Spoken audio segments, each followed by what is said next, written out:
everything was delayed, and well, I lost a lot of money. Hey guys, let me ask you a question.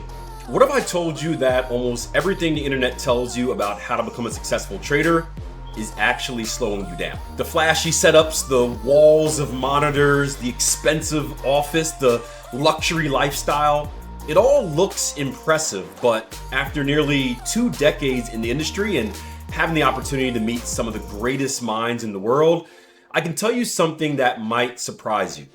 Most successful traders don't look like anything social media wants you to believe. What does a successful trader actually look like? So today, I wanted to share what really matters, and I'm going to break down the only 5 things that you need to know to become a successful trader. And chances are a lot of what you think would be on the list actually won't. More importantly, I'm going to show you why everything else is distracting you, costing you money, and delaying your success. And by the end of this video, especially after hearing number 5, I guarantee that you'll be looking at trading a lot differently. So first things first, a reliable internet connection. Now, I hate to start off by being Captain Obvious, but you can't trade without an internet connection. And here's the thing, you just don't need an internet connection. You need a reliable one, a secure one, and preferably a high-speed connection as well. One of my trading mentors used to call himself the nomadic trader because trading gave him the freedom to travel anywhere in the world and still run his business.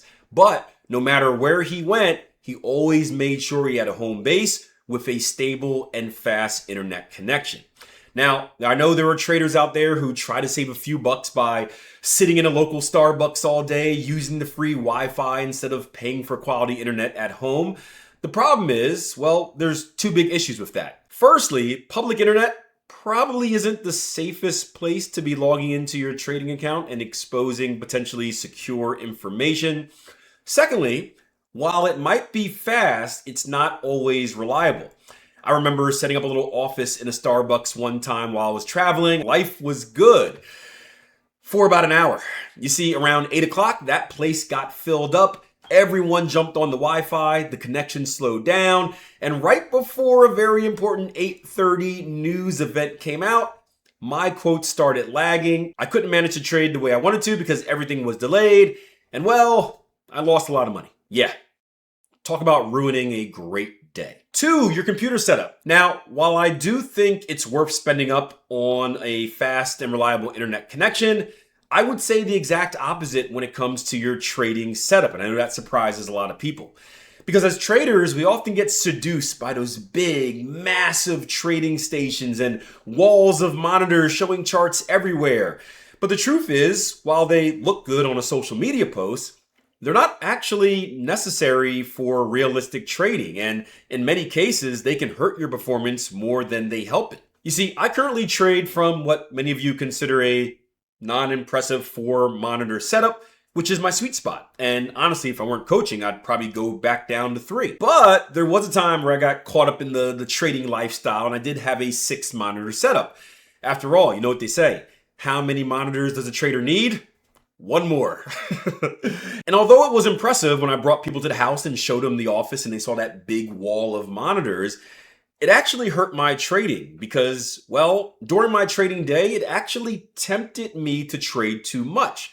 I mean, what's the point of having all those screens if you're not going to fill them up with charts? Secondly, when I did realize that I needed to cut back, I ended up filling those empty screens with YouTube videos and different social media platforms, which did nothing but distract me during my trading day. Now, if you're looking for a deeper dive into this topic and kind of finding that sweet spot and understanding what you should use each monitor for, I'll link a video at the end of this video and in the description box below. It's called How Many Monitors Does a Trader Really Need? But I would just remind you of this, right, before you get caught up in buying too much stuff. There's a big difference between what people who are acting like traders think they need and then what people who are actually trading really need. I would follow the latter. Next up is charting package. Your charting package is the platform that you actually use to test ideas, analyze the markets, and ultimately place your trades. So it's probably the most important tool that you need as a trader. That's also why it surprises me that many people try to take the cheapest route as possible when it comes to this.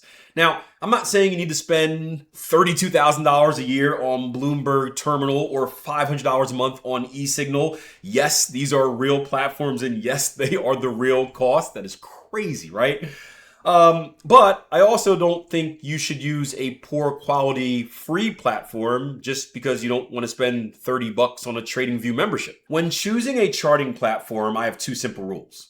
One, make sure the platform allows you to do everything that your style requires. And two, make sure it's easy to use. I have used the free platforms before, and I won't put any names out there because I do believe it's all personal preference, but the biggest problem that I experienced wasn't the lack of features, rather it was how difficult it was to do the simple task. Things like moving the chart, things like selecting drawing tools, just doing analysis. Instead of spending the bulk of my mental energy analyzing the markets, I found that I was wasting it just trying to operate the platform efficiently, right? Think of it like an F1 car, right? The more effort it takes for you to control the car, the less focus you have on the course.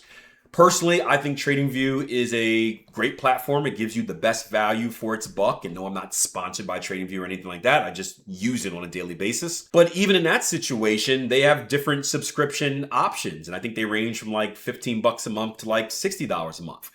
And don't get me wrong, I am as frugal as they come. But if you find yourself always choosing the cheapest option just to be cheap, you may find yourself missing key features that are going to go on to become very important later on. For example, stuff like having enough historical data so you can properly do backtesting. So by taking that cheap route, although you're saving money now, you're actually costing yourself a lot more later. Next is going to be a trading plan with a positive expectancy. You want to make sure it makes money. A rules-based trading plan, it is your business plan, right? It answers every single important question that you'll ever have about your trading, right? When do I analyze the markets? When and how do I enter? When do I manage trades? When do I pay myself, right? If you don't have a completed trading plan, you have virtually no chance of ever becoming a consistently profitable trader. I've been talking with a trader here on YouTube who's actually very good technically, right? They're a good chartist. They're good at analyzing the markets. But despite being strong at these skills, they're still struggling to keep profit. And after just a few conversations, it became pretty clear why. They don't have a complete trading plan. Now, in the first 3 sections, we spoke about things that actually cost you money. And although I don't believe in being cheap as being an excuse, you can technically make that argument. But when it comes to having a strategy with a positive expectancy and a trading plan, there's absolutely no excuse for not having one. Last but not least, money. Now, this one's a little bit more complicated because yes, you do need money to trade, but you don't necessarily need your own money to trade, and you don't necessarily need money to learn how to trade, although it does cut down on your learning curve and will probably save you money in the bigger picture because you avoid those costly mistakes. But you get what I'm saying. By the way, if you're looking for coaching and mentorship, check out our 14-day trial membership over at tier1trading.com. You get access to courses, live trading sessions, and our community. That way you can see if it's the right fit before making a bigger commitment. So let's take this one step at a time, right? It takes money to make money, right? That's just how this business works. And one of the most common complaints that I hear is, Akil, I don't have enough money to make meaningful profits. And my response to that is to add 3 letters to that statement. Yet. Because here's what you have to remember. It's important to judge yourself off of a percentage return, not your dollar amount. For example, take these 2 traders. Let's say trader A starts with $2,000 in their account and they make $1,000 in profit. Now let's say trader B starts with $100,000 in their account and makes $20,000 in profit. Most people would immediately say that trader B performed better because they made 20 grand, which is obviously more than 1 grand. But here's the thing. Trader A returned 50% and trader B only made a return of 20%. So who's actually the better trader? The process of trading on a $2,000 account isn't much different than trading on a $100,000 account. I mean, there's no rule that says once you hit X amount of dollars, you got to change your strategy and change your time frames and switch up your whole routine. No, you could do the same thing just on a different account size. So if trader A continues compounding over time, eventually they'll hit that six-figure account too, and they'll be making a lot more year over year once they do because their average return is so much better. So the goal is simple. Become a great trader first, grow your account second. Now, the other day, a trader reached out to me and said, Akil, I want to trade, but I don't have a lot of capital, and I'm at the age where I don't have a lot of time to grow my account from a very small amount to an amount big enough where I can be like a full-time trader. Is there any point in learning how to trade?